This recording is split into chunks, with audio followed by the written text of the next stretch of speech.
So guys सीसीएमटी के 3 round हो चुके हैं और थर्ड राउंड का जो टेंटेटिव वैकेंट सीट्स है वो आ चुकी है। एंड आई होप आपने सबने देख लिया होगा उस बारे में। अब क्वेश्चंस अराइज होना शुरू हो गए होंगे कि वैकेंट सीट्स के हिसाब से होगा या नहीं होगा, या वैकेंट सीट्स टेंटेटिव हैं या वैसी ही रहने वाली है। ऐसे बहुत सारे सवाल जनरेट होना शुरू हो गए होंगे। मेरे पास सवाल भी बहुत सारे आए, कमेंट्स भी बहुत सारे आए, पर्सनली भी बहुत लोगों ने मैसेज किया, फ़ोन कॉल्स किए। मैंने सोचा उस पर वीडियो बना दूँ। तो इस वीडियो में बेसिकली हम लोग एनएसआर के बारे में पूरा बात करेंगे और वैकेंट सीट्स का एनालिसिस मैं आपको करके दूंगा कि बेसिकली हमें क्या पता नहीं रहता है या पूरी चीज़ क्या पता होनी चाहिए हमको वैकेंट सीट्स के बारे में। And the next point is choice filling strategy. Choice filling strategy बहुत इंपॉर्टेंट है इस बार। तो इतना इम्पोर्टेंट है क्योंकि सीट्स बहुत फिल हो गई है इस बार, कोप में भी और सीसीएमटी में भी। और जैसा आप भरोगे उस हिसाब से आपको कॉलेज अलॉट होने वाला है। वीडियो को एंड तक देखना और इसमें से आपको इन्फॉर्मेशन ज़रूर अच्छी मिलेगी। और एनएसआर का फॉर्म फिल करने के पहले तो ज़रूर देखना। Now the things that you should know about the NSR round. क्या क्या चीज़ें पता है होना चाहिए आपको एनएसआर का फॉर्म फिल करने के पहले। सबसे पहली बात तो आपके कैटेगरी में सीट्स कितना है पर्टिकुलर ब्रांच के लिए आपको देखना पड़ेगा। नेक्स्ट इज राउंड 2 और राउंड 3 दोनों का कट ऑफ आपको कैटेगरी वाइज कंपेयर करके देखना पड़ेगा। मैं आपको बताऊंगा आगे कैसा करना है उसको compare. Next thing is vacant seats after round 3 in each branch category wise. जो अभी एनएसआर ने अभी आज आया है उस बारे में कि वैकेंट सीट्स कितनी है पर्टिकुलर ब्रांचेस के लिए।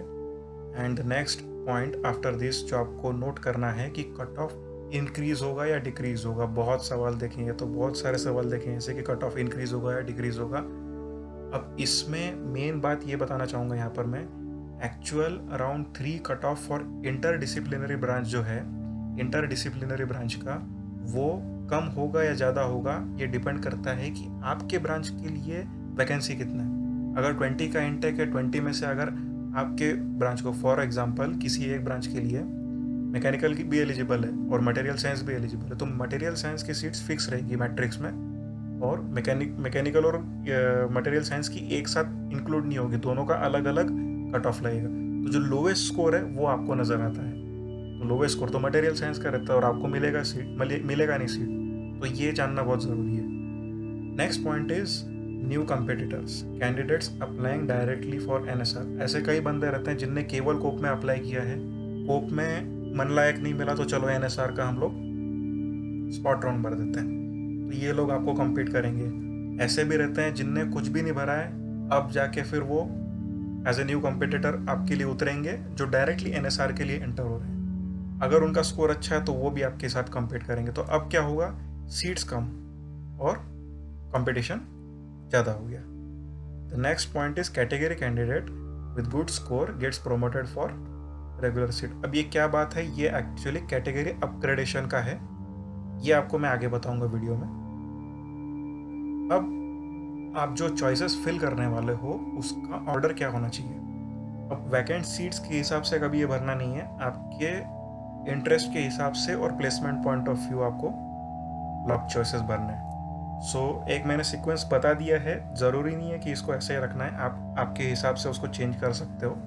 तो मेरा ये मानना है, मेरा ये सजेशन है कि आप पहले favourite specialisation and then good placement, इसको प्रेफरेंस पहले देना। आपका जो पसंद का स्पेशलाइजेशन है और वहाँ प्लेसमेंट भी अच्छा है उसको ऊपर रखना, फिर उसके बाद में फेवरेट स्पेशलाइजेशन और पुअर प्लेसमेंट। अब थर्ड पे मैंने दिया है non favourite specialisation plus good placement. अगर आपका प्लेसमेंट ही अल्टीमेट एम है तो थर्ड को सेकंड कर दो, सेकंड को थर्ड कर दो।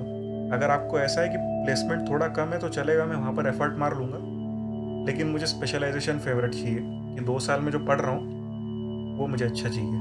तो उस केस में आप यही सीक्वेंस फॉलो कर लो। और फोर्थ तो वही रखो आप सब लोग, नॉन फेवरेट स्पेशलाइजेशन और पुअर प्लेसमेंट। इसको फॉलो करते हुए पूरा आपका एनएसआर का आप पहले पेपर पे या माइक्रोसॉफ्ट वर्ड में टाइप करके रख लो, थोड़ा उस पर विचार करो और उसके बाद ही फाइनलाइज करना। इसको याद रखना, ये जो मैंने एक जनरल आउटलाइन दे के रखा है इसको याद रखना, और इसको याद रखते हुए और आपके प्रेफरेंस को याद रखते हुए आपका फॉर्म भरना है। अब इसमें 2 पॉइंट और आते हैं लॉक चॉइसेस भरने के बाद या लॉक चॉइस भरने के पहले।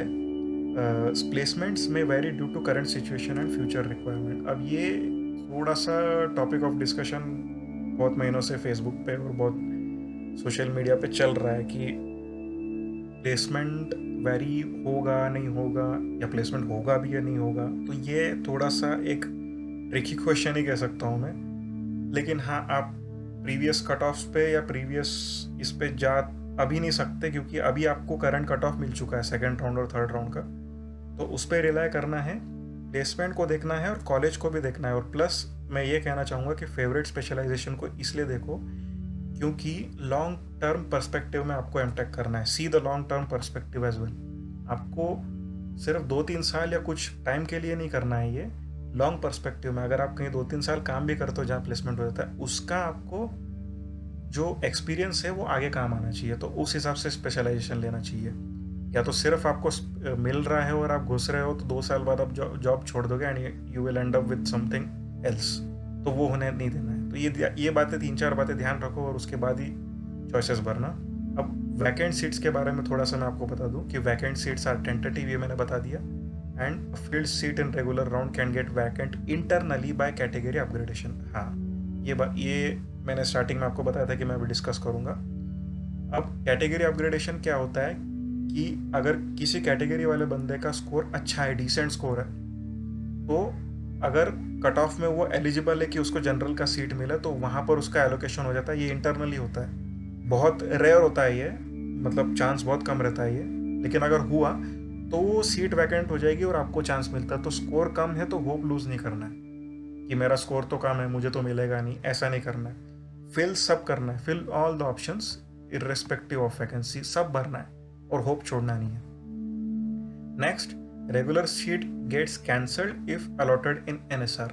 अब ये वीडियो देखने वाले बच्चों में कुछ ऐसे भी होंगे जिनको कुछ नहीं मिला, और ऐसे भी बच्चे होंगे जिनको रेगुलर राउंड में कुछ तो मिल गया है, उसको आपने साइड में रखा है और बाद में एनएसआर में आ रहे हो।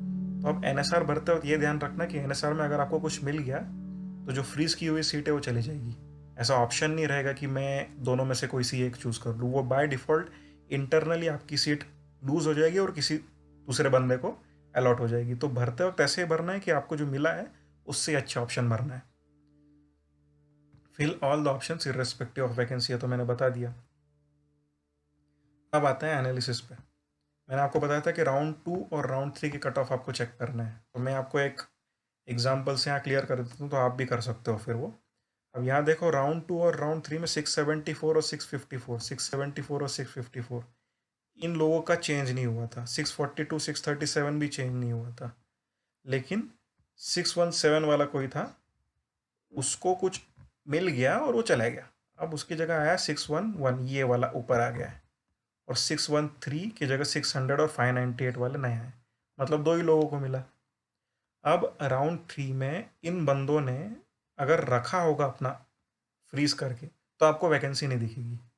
अब ये जो है ये जनरल की सीट्स है, एक पर्टिकुलर ब्रांच का लिया है मैंने। तो अब ये 7 में से 4 वैकेंट है जनरल कैटेगरी की, मतलब 3 लोगों ने फ्रीज करके रखा है। तो अब जरूरी नहीं है कि 4 ही वैकेंट रहे। अब जो 3 लोगों ने फ्रीज किया है उनको अगर कुछ अच्छा मिल जाता है तो इंटरनली ये वैकेंसी जनरेट हो जाएगी और आपको वो इंस्टीट्यूट का स्पेशलाइजेशन मिल सकता है।